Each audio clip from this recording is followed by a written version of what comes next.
স্বয়ং ভগবান তার দ্বিতীয় দেহ বলরাম।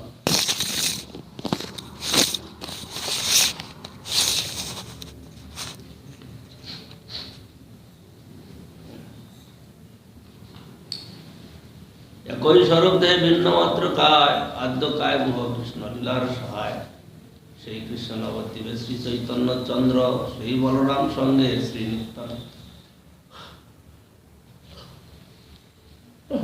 কি আশ্চর্য, কি বলবো আর।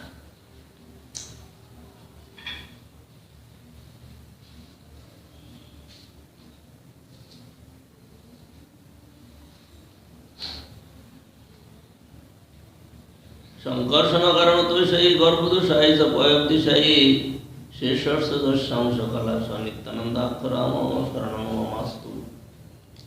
শ্রী বলরাম গোসাই মূল সংকর্ষণ, পঞ্চরূপ ধরি করেন কৃষ্ণের সেবন। আপনে করেন কৃষ্ণ লীলার সহায়, সৃষ্টি লীলা কার্য করে ধরি চারি কায়। সৃষ্টাতিক সেবা তার আজ্ঞার পালন, শেষ রূপে করে কৃষ্ণের বিবিধ সেবন। সর্বরূপে আস্বাদয় কৃষ্ণ সেবানন্দ, সেই বলরাম গৌর সঙ্গে নিত্যানন্দ।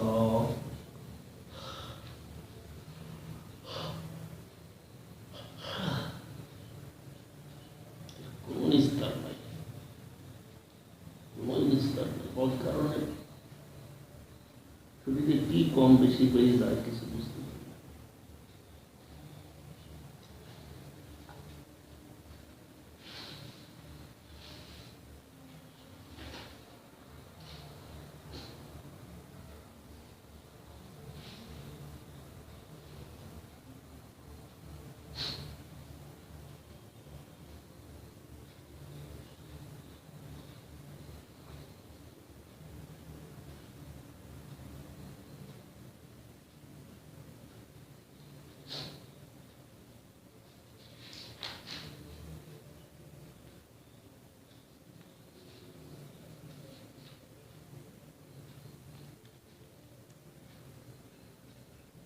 প্রথমে চৈতন্য চরিতামৃতে প্রথমে ৬ শ্লোকেতে মহাপ্রভুর মহিমা বর্ণন করেছেন। এখন ৫ শ্লোকে নিত্যানন্দ তত্ত্ব বর্ণন করবেন। নিত্যানন্দ তত্ত্ব বর্ণন করতে গিয়ে প্রথমে কৃষ্ণের কথা বলছেন। কৃষ্ণ হলেন সর্বাবতারী। সর্বাবতারী মানে তিনি হলেন মূল, আর সব অবতার।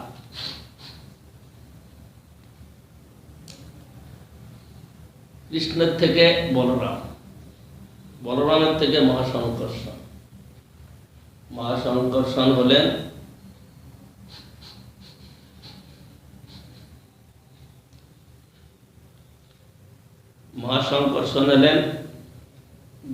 বৈকুণ্ঠে। আর ৩ জন হলেন এই মাইক জগতে। আরেকজন হলেন শেষদেব, তিনি কৃষ্ণের সেবা, তার সমস্ত সেবা করছেন। এই ৫ রূপ ধরেছেন। ৫ রূপ ধরেছেন কে? বলরাম। বলরাম হলেন মূল। কৃষ্ণ কেবল বিলাসী, তার কোনো কাজ নাই। তিনি কেবল ভক্তদের সঙ্গে আনন্দ করেন। সর্বাবতারী কৃষ্ণ স্বয়ং ভগবান, তাহার দ্বিতীয় দেহ শ্রী বলরাম। এখন দ্বিতীয় দেহ বলতে গেলে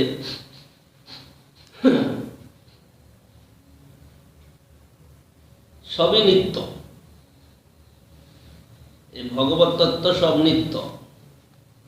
কার কবে প্রকাশ হয়েছে এরকম কথা নাই। সব নিত্য, এককালে সব। এককালে হলেও লীলা বিলাসের জন্য, লীলা বিস্তৃতির জন্য দেখা যাচ্ছে কেউ বড় কেউ ছোট।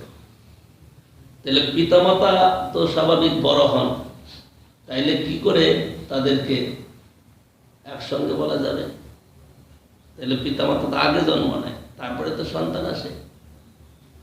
কিন্তু এখানে সন্তানই প্রথমে।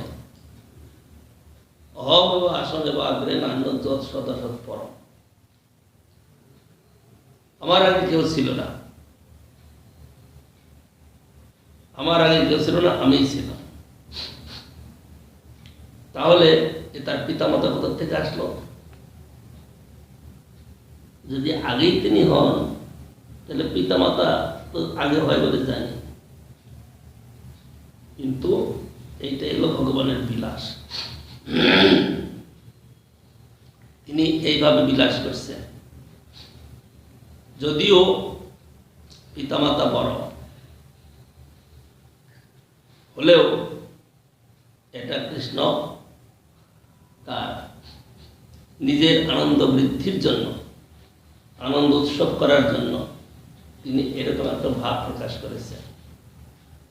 যদিও তিনি মূল, তাহলেও তিনি পিতামাতাকে কেন্দ্র করে প্রকাশিত হয়েছেন এরকম ভাবটা দেখাচ্ছেন। কিন্তু বাস্তবিক তিনি আদি, তিনি মূল।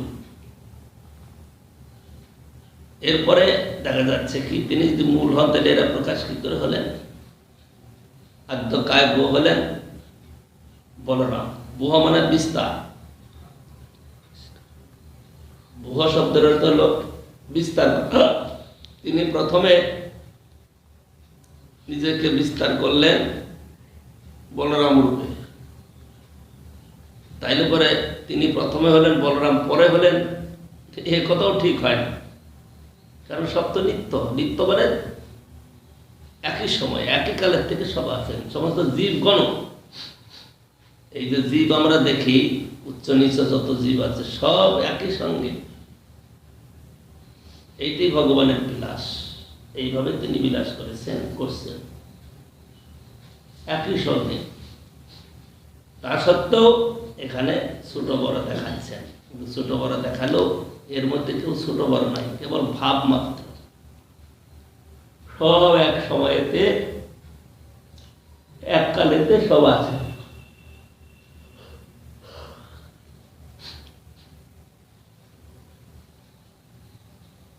একই স্বরূপ দেহে ভিন্ন মাত্র কায়।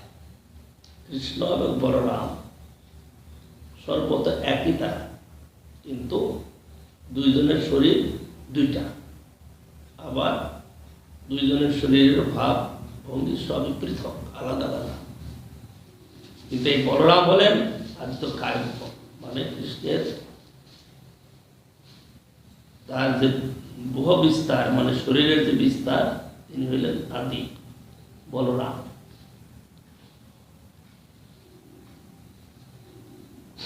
এখানে গ্রন্থকার বলছেন সেই যে কৃষ্ণ তিনি নবদ্বীপে গৌর সুন্দর চৈতন্য, আর সেই যে বলরাম তিনি হলেন নিত্যানন্দ।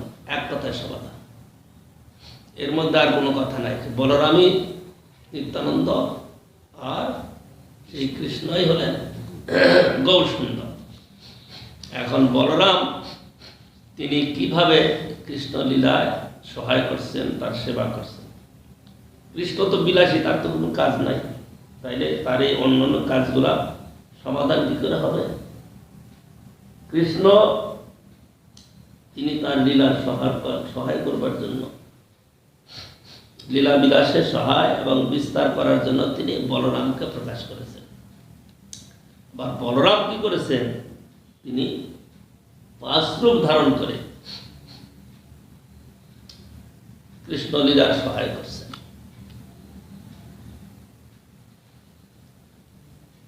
এক, বৈকুণ্ঠে নারায়ণের পাশে আছেন মহাসংকর্ষণ, আর তারপরে সৃষ্টি লীলায় আসলেন কারণোদকশায়ী বিষ্ণু, গর্ভোদকশায়ী বিষ্ণু, ক্ষীরাব্দিশায়ী বিষ্ণু। আরেকজন আসলেন কে? শেষদেব, অনন্ত। এই অনন্তদেব তিনি পাতালে থেকে ব্রহ্মাণ্ডকে ধারণ করেছেন। আবার তিনি বহুরূপ ধারণ করে কৃষ্ণ সেবা করছেন। বহুরূপ কি কি ধারণ করেছেন? তার আসন, তার বসন, তার ভূষণ, তার পাদুকা, তার ছত্র, তার উপবীত, এই সমস্ত কিছু সেই শেষদেব নিজের থেকে প্রকাশ করে তিনি কৃষ্ণ সেবা করছেন। তিনি এত কিছু করেও তৃপ্ত হচ্ছেন না। তিনি সমস্তভাবেই কৃষ্ণের সেবা করছেন, করেও তার তৃপ্তি নাই, আরো কি করে সেবা করা যায়। এইটা হলো সেবকের ধর্ম। সেবকের ধর্ম হলো অনন্ত রূপে কৃষ্ণের বিবিধ সেবা করে, এই সর্বরূপে সেই বলরাম কৃষ্ণ সেবানন্দ আস্বাদন করেন। কৃষ্ণের সেবায় যে আনন্দ, তার আনন্দের যে বিস্তার, সেটা স্বয়ং কৃষ্ণ পার পান নাই। কারণ শ্রীমতী রাধা ঠাকুরানী কৃষ্ণ সেবা করেন, তিনিও কিন্তু কৃষ্ণের থেকেই প্রকাশিত। কারণ তিনি কৃষ্ণের শক্তি। তার কাজ হলো কি? কৃষ্ণকে আনন্দ প্রদান করা, তার সেবা করা। তিনি যে সেবা করেন, তিনি যে ভাবে সেবা করেন, সে স্বয়ং ভগবানও তার অন্ত পেলেন না। আর সেবা করে যে কি আনন্দ পান, তারও অন্ত পেলেন না। এই হলো সেবা সম্বন্ধ। যারা সেবা করতে চায় তারা এই ভাব নিয়ে সেবা করবে। কারণ যত সেবাই করুন না কেন, সেবাতে তৃপ্তি হচ্ছে না। এইটা হলো সেবার ধর্ম। যারা মনে করবে না অনেক হয়েছে, বহুত করেছি, তাদের সেবা আনন্দ আসবে না। সেবায় যে আনন্দ পাওয়া যায়, সে আনন্দ, সেবাই একটা আনন্দ স্বরূপ। সে সেবার যে আনন্দ স্বরূপ বলছেন সাধনকালে এবং সিদ্ধিকালে, দুই অবস্থাতে। কারণ যার সেবা করবে তিনি হলেন প্রিয়জন। প্রিয়ের সেবা করতে কখনো প্রিয়ের কষ্ট অনুভব হয় না, আনন্দ অনুভব হয়। যতই করে তাতে তৃপ্তি হয় না। সেই রকম বলরাম তিনি মূল স্বরূপে বৃন্দাবনে আসেন, আর 4টা রূপ ধারণ করে তিনি কৃষ্ণের সেবা করছেন। এক রূপে কৃষ্ণের সঙ্গে আছেন, আর 4 রূপ ধারণ করে তিনি সৃষ্টি লীলায় এবং তার অন্যান্য সেবার মধ্যে আছেন। এই হলো কৃষ্ণ সেবার প্রসঙ্গ। তিনি কি কি রূপ ধারণ করেছেন?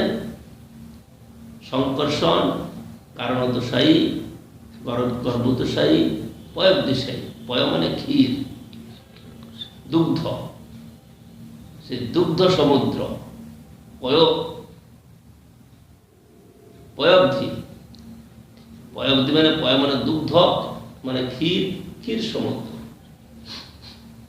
ক্ষীরাব্দিশায়ী বলা হয় না, ক্ষীর মানে দুধ। তিনি দুগ্ধ সমুদ্রেতে আছেন। একটা কারণ বাড়িতে আছেন, একজন গর্ভবাড়িতে, আর একজন আছেন ক্ষীরেতে, ক্ষীরাব্দিশায়ী। তিনি হলেন জীবের অন্তর্যামী। ক্ষীরাব্দিশায়ী হলেন জীবের অন্তর্যামী, আর গর্ভদোষায়ী হলেন ব্রহ্মার বা সমষ্টি জীবের অন্তর্যামী। কারণদোষায়ী হলেন মায়ার অন্তর্যামী, যিনি মায়াকে পরিচালনা করেন। এই 3 জন হলেন সৃষ্টির লীলায়। আরেকজন হলেন কৃষ্ণের সাক্ষাৎ সেবায়, তিনি হলেন শেষদেব।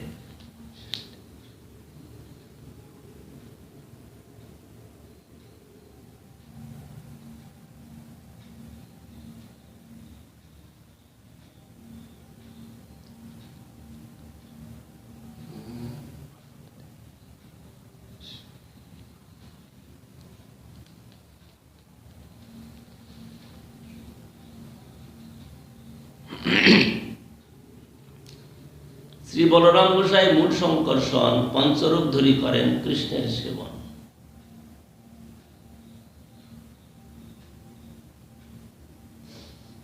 আপনে করেন কৃষ্ণ লীলার সহায়। মূল সংকর্ষণ মানে বলরাম, আর মহাসংকর্ষণ মানে বৈকুণ্ঠে।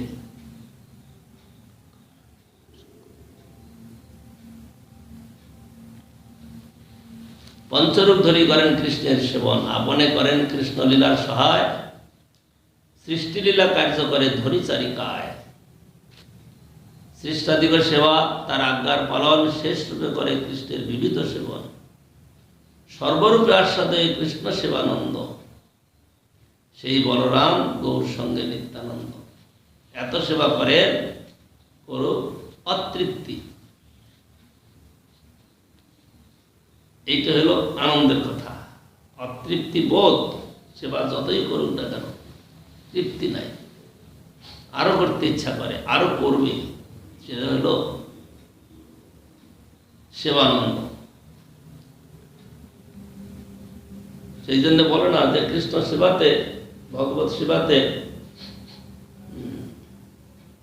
কি বলে, রিটায়ারমেন্টে কি বলে,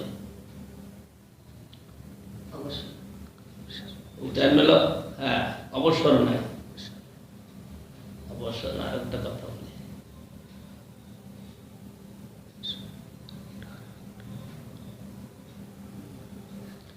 কৃষ্ণলীলাতে রিটায়ারমেন্ট নাই, কৃষ্ণ সেবাতে রিটায়ারমেন্ট নাই। এই সেবা চলতেই থাকবে।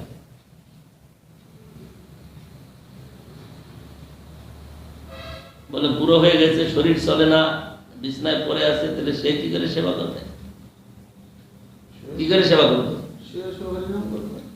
কিছু হাত চলে না, মুখ চলে না, কিছু চলে না, তার পড়ে আছে, সে কি করে সেবা করবে? তার সেবা হবে মানুষের, মানে কৃষ্ণ চিন্তা ছাড়া আর কিছু কাজ নাই। মানে কৃষ্ণ চিন্তা করাটাই কৃষ্ণ সেবা। যেমন নববিধা ভক্তির মধ্যে আছে না,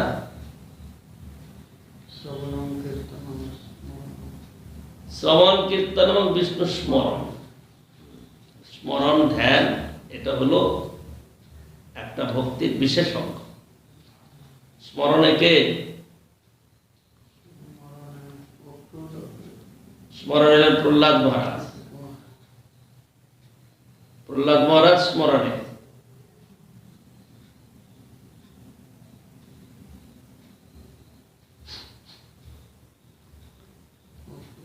এইভাবে কৃষ্ণ লীলার সেবা করে, কৃষ্ণ সেবা করে। সর্বরূপের সাথে কৃষ্ণ সেবানন্দ, সেই বলরাম গৌর সঙ্গে নিত্যানন্দ। সপ্তম শ্লোকের অর্থ করি 4 শ্লোকে, যাতে নিত্যানন্দ তত্ত্ব জানে সর্বলোকে। মায়াতীতে ব্যাপী বৈকুণ্ঠ লোকে, পূর্ণ ঐশ্বর্যে শ্রী চতুর্ভুব মধ্যে, রূপম যশোদ ভাতি সংকর্ষণাক্ষণ, তং শ্রী নিত্যানন্দ রামং প্রপদ্যে।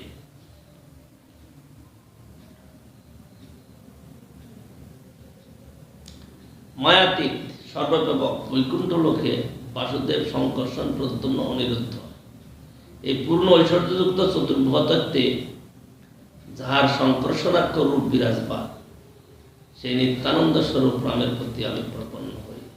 তাইলে এখানে বাসুদেবকে, বাসুদেব হলেন কৃষ্ণ, আর প্রদ্যুম্ন, অনিরুদ্ধ হলেন তার অংশ সম্ভূত। কিন্তু এখানে অংশ সম্ভূত হয় না তো, কারণ তিনি কখনো ভাগ বা খণ্ড খণ্ড হন না। এটা স্বাভাবিকভাবেই নিত্যকাল প্রকাশিত আছে, কিন্তু ভাবটা হলো কি, যে তিনি অংশ, তিনি ছোট। কিন্তু কখনো কেউ বিষ্ণু তত্ত্ব ছোট বড় নয়।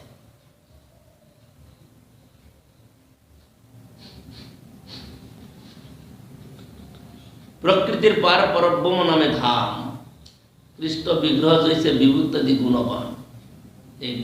এই কৃষ্ণ বিগ্রহকে নারায়ণ। প্রকৃতির পার পরব্রহ্ম নামে ধাম, কৃষ্ণ বিগ্রহ হয়েছে বিভূতি আদি গুণবান। এই পরব্রহ্মে মানে বৈকুণ্ঠে যে কৃষ্ণ, তিনি হলেন নারায়ণ, বাসুদেব।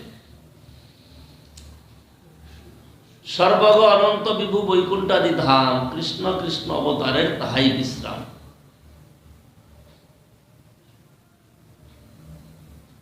সর্বগ অনন্ত বিভু, মানে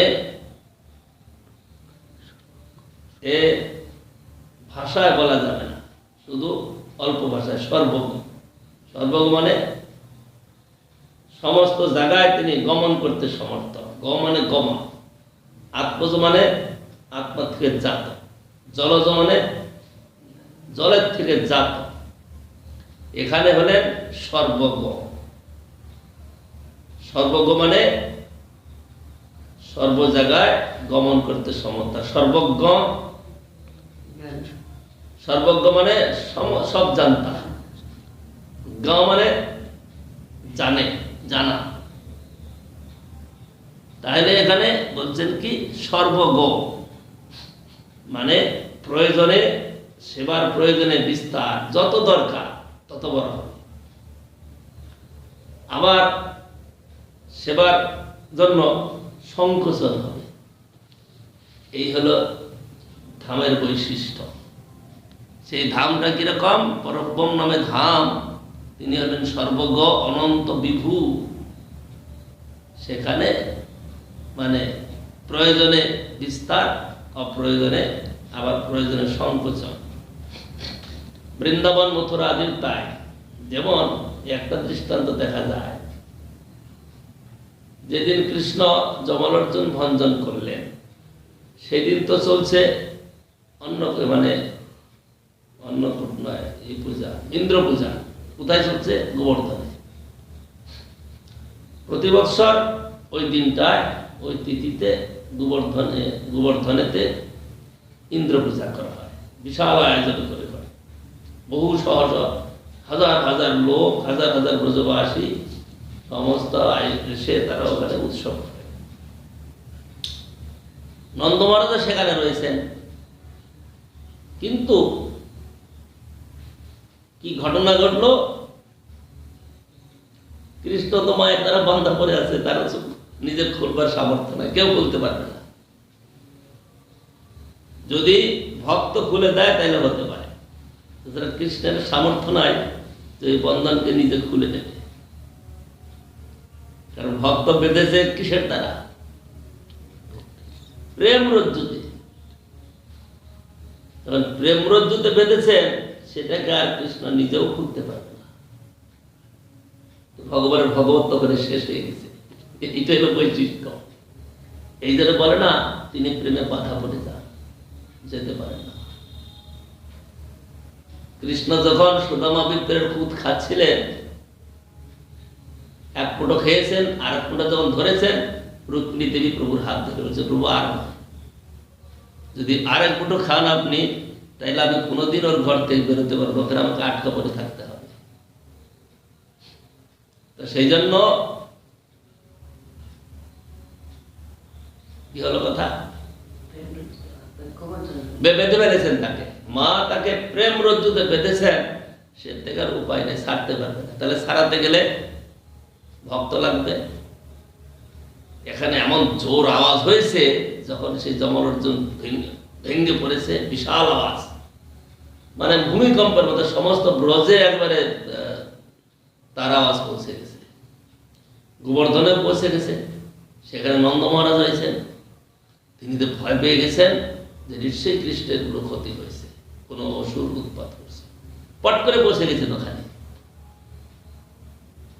তিনি মনে করেছেন কৃষ্ণের কোনো অসুবিধা হয়েছে, একদম সঙ্গে সঙ্গে সেখানে পৌঁছে গেছে। এসে দেখছেন যে কৃষ্ণ ওই কি বলে গাছের মাঝখানে রশিদ একটু এগিয়ে আটকা পড়ে আছে, আর হাসছে। তখন নন্দমানা যখন এসছেন, শোনাশুনিতে শুনলেন কি মা তাকে বেঁধেছে। বলে, আমি তোমাকে বলি মাকে যাবে না, আর তুমি মাকে যারা থাকতে পারে না, এবার বুঝো। শেষ পর্যন্ত মা তোমাকে বেঁধেই ফেলল। তো বান্ধনটা খুলে নিলে কি আনন্দ হলো। তো সর্বজ্ঞ মানে সেবার প্রয়োজনে বিস্তার বহুত বড়, আবার সেবার প্রয়োজনে ছোট্ট।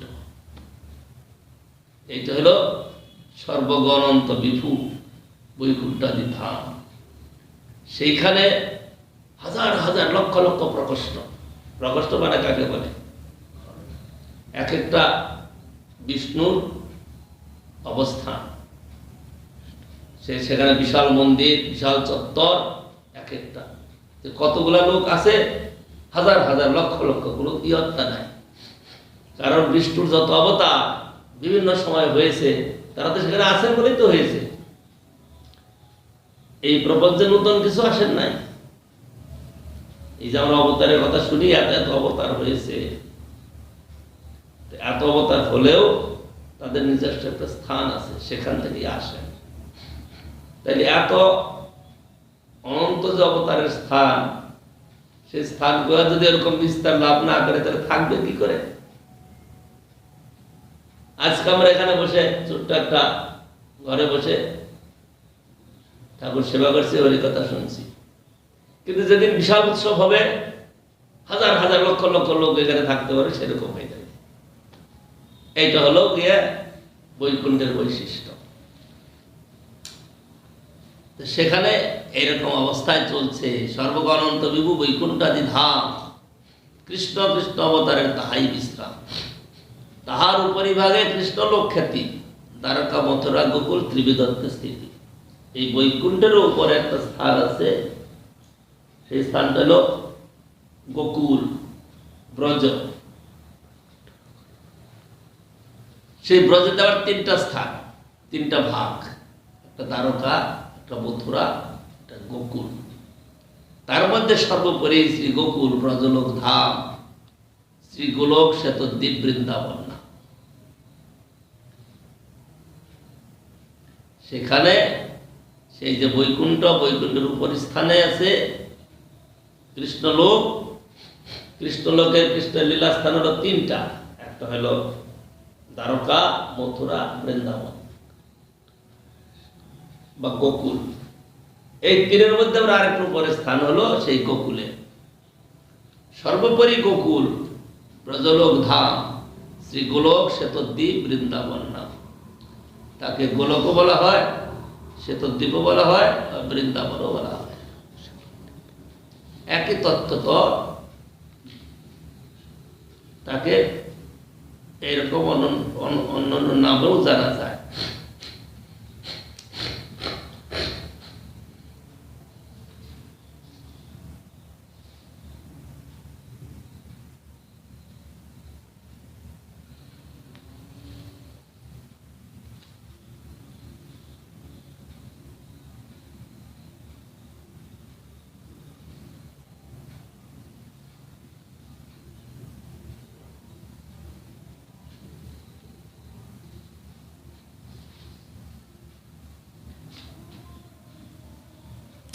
সর্বগ অনন্ত বিভু কৃষ্ণতম সম, উপর্যত ব্যাপী আছে নাহিকর্ণীয়। ব্রহ্মাণ্ডে প্রকাশ তার কৃষ্ণের ইচ্ছায়, একই স্বরূপ তার নাহি দুই কায়। চিন্তামণি ভূমি কল্পবৃক্ষময় বন, চর্মচক্ষে দেখে তার প্রপঞ্চের সম। প্রেম নেত্রে দেখে তার স্বরূপ প্রকাশ, গোপ গোপী সঙ্গে যা কৃষ্ণের বিলাস। এই অপূর্ব। যখন ব্রহ্মা সেই গোবৎসকে হরণ করে নিলেন, দেখলেন তো একটা গ্রামের মতো, তো সেখানে কৃষ্ণ সখাদের সঙ্গে খেলা করছে, সেখানে বনভোজন করছে। সেই কৃষ্ণের বৈভব দেখার জন্য তিনি কি করলেন, সকলকে লুকিয়ে দিলেন। একলা কৃষ্ণ রয়ে গেল। এখন একলা কৃষ্ণ থেকে কি করবে, ব্রহ্মার চালাকি বুঝলো, নিজের থেকে সকলকে প্রকাশ করে দিল। যত বাছুর, তার যে যেরকম বর্ণ, যেরকম ভাব ভাব, যত সখা, সকলকে প্রকাশ করে দিলেন।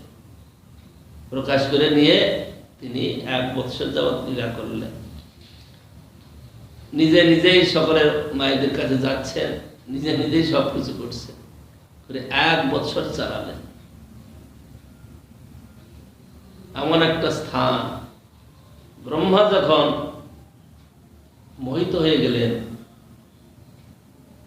তারপরে কৃষ্ণ যখন সকলকে সমেটে নিলেন, মানে আর কেউ রইল না, একলা কৃষ্ণ রইলেন। সেই সময় ব্রহ্মা দেখছেন ব্রজের মহিমা। এতক্ষণ দেখছিলেন সাধারণ একটা গ্রামের মতো, কিন্তু তখন দেখছেন তার অনুভবে আসছে চিন্ময় গোকুলের কথা, গোলক ধামের কথা। তিনি সেখানে দেখছেন যেহেতু চিন্ময় গোলক ধাম, সেখানে সমস্ত গোপ গোপীর সঙ্গে কৃষ্ণের বিহার স্থান, সেখানে হিংসা শূন্য, সেখানে মানে সমস্ত আনন্দময় সত্তা সেখানে বিরাজ করছে। তখন ব্রহ্মা দেখছেন এই গোলকের মানে গোকুলের মহিমা। সেরকম এখানে বলছেন সর্বগণন্ত বিভু কৃষ্ণ তনু সম পর্যন্ত ব্যাপিয়েছে নায়িক নিয়ম। এই যে যখন তিনি দেখলেন সেই প্রেম নেত্রেতে সেই গোকুলকে দেখছেন, গোকুলের তখন অবস্থা কি দেখছেন? চিন্তামণি ভূমি কল্পবৃক্ষময় বন, জন্মচক্ষে দেখে তার প্রপঞ্চের সম, কিন্তু প্রেম নেত্রে দেখে তার সর্বপ্রকার। গোপ গোপীর সঙ্গে যাহা কৃষ্ণের বিলাস। কৃষ্ণ একজন মানুষের মতো, মধ্যমাকৃতি, মনুষ্যাকৃতি। তো এমন একটা বস্তু তিনি কি করবেন? একটা একজন মানুষের মতো। তিনি নিজের সমান লোকের সঙ্গে সারাদিন খেলাধুলা করবেন, তাই করছেন তিনি। কিন্তু যাদের প্রেম নেত্র আছে, প্রেম চোখে তারা দেখছেন কি যে না, এটা সাধারণ নয়, এটা অসাধারণ, মানে গোলক বৈকুণ্ঠ পরম। কিন্তু এখানে আরেকটা কথা আছে, আমরা জগতের লোক যাদের প্রেম নেত্র স্ফূর্তি পায়নি, তারা দুইটাকে দুই তত্ত্ব জানবে। একটাকে গ্রাম জানবে আর একটাকে ধাম জানবে। আমরা যখন বৃন্দাবনে যাব কি দেখবো? হয়তো একটু ভাব সাধু মুখে শুনেছি, শাস্ত্রগ্রন্থ পড়ে দিয়েছি, আরে বৃন্দাবন, এখানে কৃষ্ণের লীলা হয়, এসব বৃক্ষলতা সব এরা সব চিন্ময়, এরা সব মুনি ঋষিরা তারা বৃক্ষরূপ ধারণ করে এখানে ধ্যান ধারণা সাধন করছে, এরকম আমার ভাবনা করব। কিন্তু যখনই প্রেম নেত্র স্ফূর্তি পাবে তখন আর এই ভাবনাটা থাকবে না, কারণ ওর সঙ্গে সে মিলে যাবে। ওর সঙ্গে মিলে যাবে মানে গোলকে দেখবে কি বলে, গোলকে দেখবে প্রপঞ্চ, আর প্রপঞ্চে দেখবে গোলক। এই হলো এর বৈশিষ্ট্য। এখানে দর্শক আর দর্শনীয় বস্তু দুইটাই একই তত্ত্ব, সবই চিন্ময়। সেই জন্য পৃথক সেখানে দর্শন নাই, সেখানে স্বাভাবিক একই দর্শন। গ্রামবাসীরা যেমন গ্রামকে গ্রাম দেখে, গোলকবাসীরা গোলকবাসী গোলক দেখে, বাস একই তত্ত্ব, একই ভাব। চিন্তামণি ভূমি কল্পবৃক্ষ বন, চর্মচক্ষে দেখে তার প্রপঞ্চের সম, প্রেম নেত্রে দেখে তার স্বরূপ প্রকাশ। গোপ গোপীর সঙ্গে যাহা কৃষ্ণের বিলাস। প্রেম নেত্রে কারা দেখবে? যারা এখনো কৃষ্ণ বিলাসে অংশ নেয়নি, যারা সাধন করে সিদ্ধি লাভের দিকে যাচ্ছে বা সিদ্ধি লাভ করেছে বা করেন না, এখনো করবে, এরকম অবস্থায় তারা প্রেম নেত্রে দেখে কি একটু গোলক বৈকুণ্ঠ। কিন্তু যারা বৈকুণ্ঠবাসী তারা সেগুলোকে কি বলবে? নতুন কিছু বলবে, আমাদের তো গ্রাম এটা, তাই বলবে না? যারা সেখানে চিরকাল বাস করছে তারা কি অত বড় অট্টালিকা দেখে তারা মুগ্ধ হবে? এটা আমাদের স্বাভাবিক। কিন্তু যারা নূতন দেখবে তারা বাপ রে বাপ, তারা এরকম ভাববে। কিন্তু যারা রোজই দেখে, রোজই যারা পরমান্ন পুষ্পান্ন খায়, তারা আবার পরমান্ন পুষ্পের মহিমা কি বুঝবে? যারা কোনোদিন খায় না, হঠাৎ একদিন আরে পুষ্পান্ন, আরে পরমান্ন, এরকম ভাবে ওরা রোজই খাচ্ছে, ওদের কাছে সেটা স্বাভাবিক। কিন্তু প্রেম নেত্রে যারা নূতন দেখছে, চমৎকার। কৃষ্ণ লীলায় যারা আছে সখা সখীগণ, তারা নূতন কি বুঝবে? কিছুই বুঝে না। আমাদের কৃষ্ণ এই দ্বন্দ্ব বাবার ছেলে, আমরা তার সঙ্গে খেলাধুলা করছি, এইটুকুই তো কাজ। কিন্তু যখনই এই প্রেম নেত্রে দেখে, প্রেম নেত্রে কারা দেখবে? প্রেম নেত্রে দেখবে অন্যরা যারা সাধন করছে বা সাধন করে সিদ্ধি লাভের ভূমিকায় গেছে, তারা সিদ্ধি লাভ করে গেলে আর কিছু দেখবে না, বাস এক। এই হলো তত্ত্বের বিচার। চিন্তামণি প্রকর সদ্বসু কল্প বৃক্ষ লক্ষ আবৃতেষু সুরবিরমি পলয়তম লক্ষ আবৃতেষু লক্ষ্মী সহস্র শত সম্ভ্রম সিদ্ধ মানব গোবিন্দবাদী পুরুষন্তম জামি। লক্ষ লক্ষ কল্পবৃক্ষ দ্বারা আবৃত চিন্তামণি শুভ নির্মিত স্থানে কাম দুগ্ধ সমূহ পালনকারী শত সহস্র লক্ষ্মীগণ কর্তৃক সসম্ভ্রমে সেবিত সেই আদি পুরুষ শ্রী গোবিন্দকে আমি ভজনা করি। ব্রজ গোপীগণ, ব্রজ সখাগণ বা তার সেবকগণ কৃষ্ণের সঙ্গে ব্যবহার করতে তুমি পারবে? কেন পারবে না? তুমি তো কৃষ্ণ ভক্ত। তুমি তার আসলে একটু পা লাগলেই অপরাধ হয়ে গেল, এটা ধুয়ে দিতে হবে, কারণ আমার পা লেগেছে। আর সেখানে ওই আমি বলছি না, একদিন একজনকে প্রসাদ দেওয়া হয়েছে, কোথায় রাস্তার প্রসাদ দেওয়া হয়েছে, এই প্রসাদের জায়গা এখানে পা দেবে না, ও পা দিয়ে রং দিয়ে ঘষে ঘষে গেল। মানে ওর কাছে সব এক, স্বাভাবিক। ওরা ঘষে দিল পা দিয়ে, আমরা বলা যায় এখানে পা দেবে না, এতে প্রসাদ দিয়ে ও পা দিয়ে আর রং দিয়ে ওটাকে মিশিয়ে দিয়ে চলে গেল। বলে এর অপরাধ করলো, ওর অপরাধ কিছু না, এটা স্বাভাবিক ওদের কাছে। ছেলে ভাই ভাই, হ্যাঁ, সেখানে কোনো বিচার নাই। কৃষ্ণের সঙ্গে বনভোজন হচ্ছে, তুমি কি পারবে খাওয়াতে? কিন্তু সেখানে ওদের কাছে স্বাভাবিক, ওদের কাছে কোনো নতুন বিচার নাই।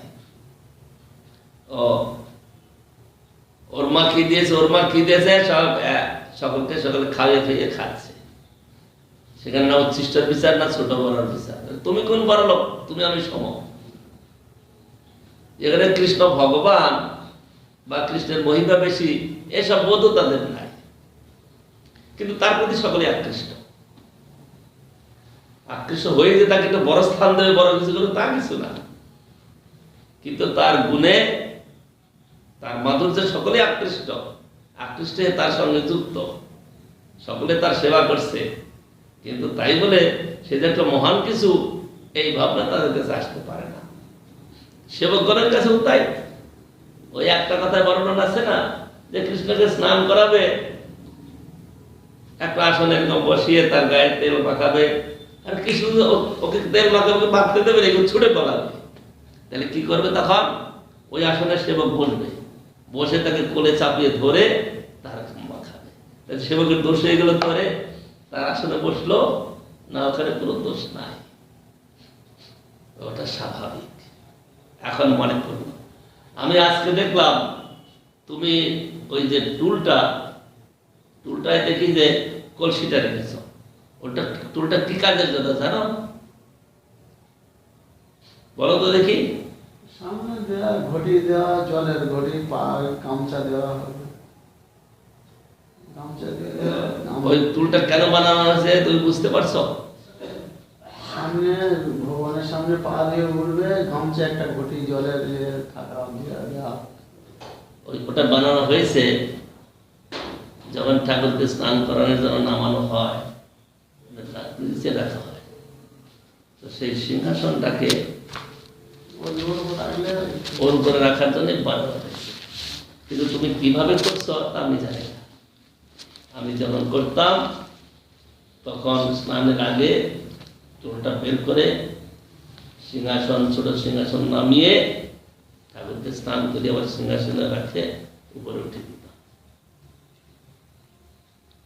আজকে দেখি যে তুমি ওটাকে রেখেছ, ওটার উপরে রেখেছ কলসি, তাইলে ওই কাজে লাগাও না। সিংহাসন শালগ্রামের বা গোবর্ধন শিলার সিংহাসনকে তুমি ওর উপরে রাখো না, একদিনের মধ্যে রাখো না এরকম। ওর ভিতরে ছিল, আজকে দেখলাম ওই এগুলো ওই যে পোশাকগুলো ভরলাম আজকেই বের করলে? ওর ভিতরে ছিল। আচ্ছা, বেশ।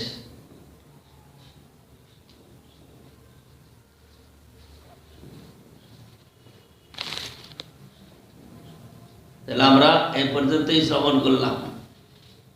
এখানে বৈকুণ্ঠের বর্ণন হচ্ছে, তারপরে গোলক বৃন্দাবনের বর্ণন, কিন্তু এত কিছু বর্ণনের পরেও দেখা যাচ্ছে কি নিত্য তত্ত্বেতে কোন রকমের নতুন কোনো বৈশিষ্ট্য নাই। যেমন আমাদের কাছে যদি কেউ একটা হীরার হার নিয়ে আসে, কেমন লাগবে? কেমন লাগবে? হীরা চিনি না, না চিনলেও বলে এটা হীরা, খুব উজ্জ্বল জমজমক, কেমন লাগবে? আরে সুন্দর হীরা, কিন্তু সবই তোমার কাছে হীরা। তো এটাও হীরা, এটাও হীরা, তুমি কি করে নতুন করে হীরা চিনবে? সবই তো হীরা। সেখানে যা কিছু আছে সব তো চিন্ময়, অপ্রাকৃত, সবই হীরা। সেখানে হীরার আর কোনো নতুন বৈশিষ্ট্যই নাই। সেই জন্য বিশ্বনাথ চক্রবর্তী বলেছেন, এই মানে কৃষ্ণ যখন প্রপঞ্চে অবতীর্ণ হয়েছেন, এই প্রপঞ্চের যে ব্রজ, এর মহিমা সেই গোলক বৃন্দাবনের চেয়েও আরো অধিক রূপে প্রকাশিত হয়েছে। আর দৃষ্টান্ত হলো, হীরা রাখে কিসে? হীরা দেখবার জন্য কিসে রাখে? যায় না। হীরা দেখবার জন্য হীরার মধ্যে রাখে না, তাহলে হীরার মহিমা কি করে হবে? হীরা রাখে একটা কালো পাত্রে, কালো কাপড়ের উপরে, সেখান থেকে হীরাকে কাছে। হীরা দেখবে কি করে? যদি হীরার পাত্রে হীরা থাকে, হীরা কি চেনা যাবে? মানে হীরা জল জল করবে। হীরা জল জল করবে কোথায়? কালো জিনিস, কালো জিনিসের উপরে। সেই জন্য এটা হলো মাইক জগৎ কালো। তার মধ্যে যখন কৃষ্ণ এসে লীলা করেছেন, তার চমৎ কিন্তু আরো অনেক বেড়ে গেছে। সেই জন্য ব্রজের লীলা যেটা বৈশিষ্ট্য, গোলকের থেকেও পার করে গেছে। গোলকে বৃন্দাবনে যে লীলা চলছে, এই ব্রজের লীলা তাকেও পার করে গেছে। অদ্ভুত লীলা হয়েছে। এখানে জন্ম লীলা হয়েছে, বাৎসল্য কি বলে ওগণ্ড লীলা হয়েছে, কৈশোর লীলা, সব চমৎকারিতাপূর্ণ, যা কিনা বৈকুণ্ঠেও গোলকেও হয় না। সেই জন্য এই লীলা যারা চিন্তন করেন, অনুভব করেন, তারা গোলকবাসীর চেয়ে কোন রকমের কম না, আর একটু বেশি বলতে হবে। কারণ সে গোলকবাসীরা এখানে এসে কান্নাকাটি করছে, সেখানে কান্নাকাটি হয় না কোনোদিন, তারা কান্নাকাটি এখানে এসে করছে। সুতরাং এই স্থানের মহিমা বেশি। গোলক বৈকুণ্ঠের চেয়েও এই ভৌম প্রপঞ্চে যে বৃন্দাবন, এর মহিমা অধিক রূপে প্রকাশিত হয়েছে।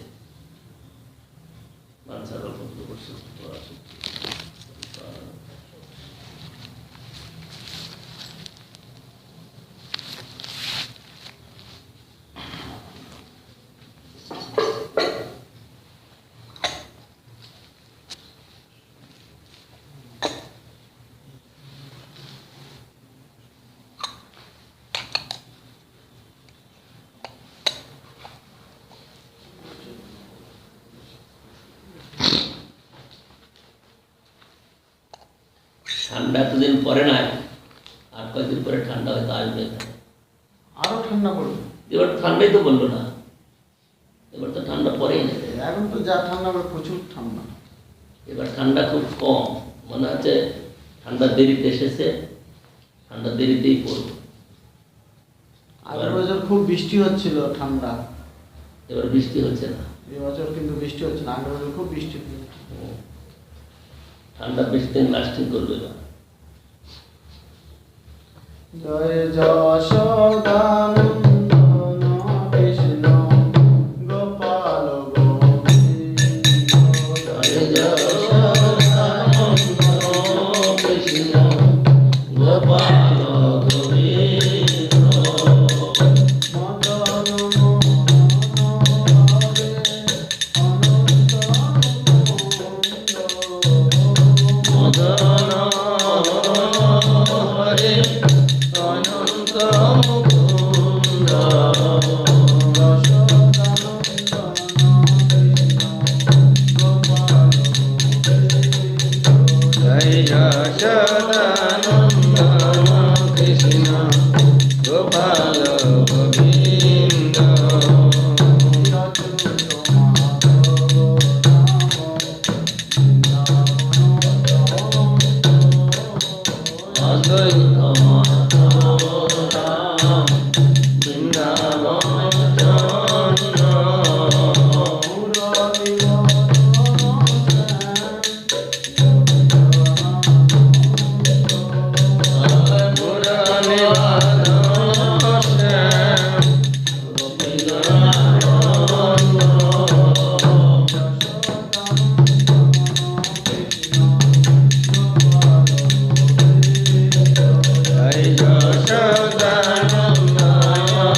Hare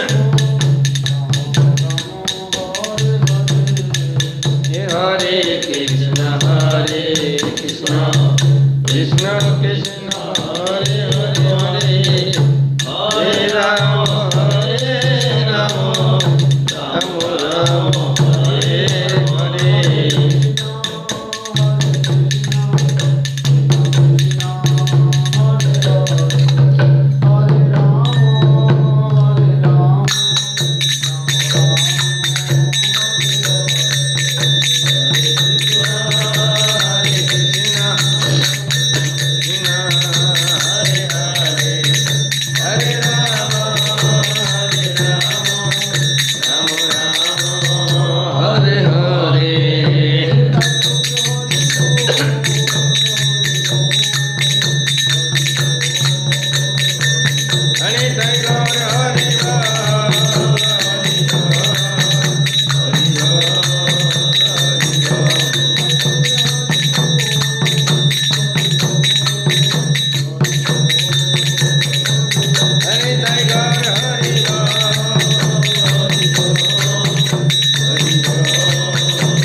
जय श्री श्री गुरु गोविंद बिहारी राधा गिरिधरी जी की जय।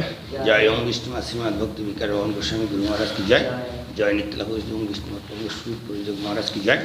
जय नित्य लघु विष्णु विष्णु श्री भागवत गोस्वामी भागवत गोस्वामी महाराज की जय। जय नित्य लघु विष्णु परम गुरु शिला भक्ति केवल गोस्वामी महाराज की जय। जय नित्य लघु विष्णु प्रदीप तीर्थ गोस्वामी महाराज की जय। जय नित्य लघु विष्णु मांस सतपुरी गोस्वामी ठाकुर की जय। जय नित्यलापुरी विष्णु जगत भक्ति सिद्धांत सरस्वती गोस्वामी भगवत की जय।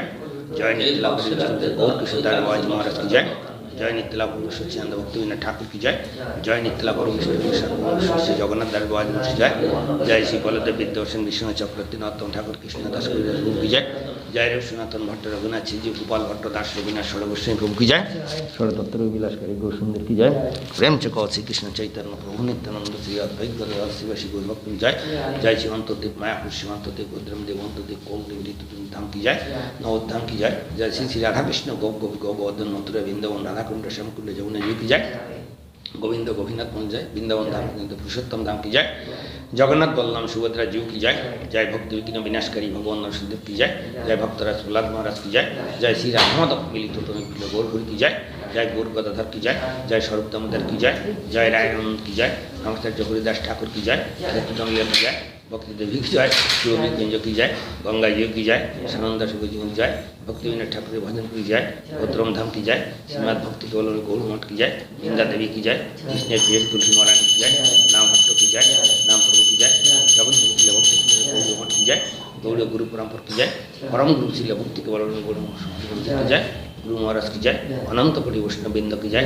हरि नाम संकीर्तन की जय। निताई गौर प्रेमानंदे।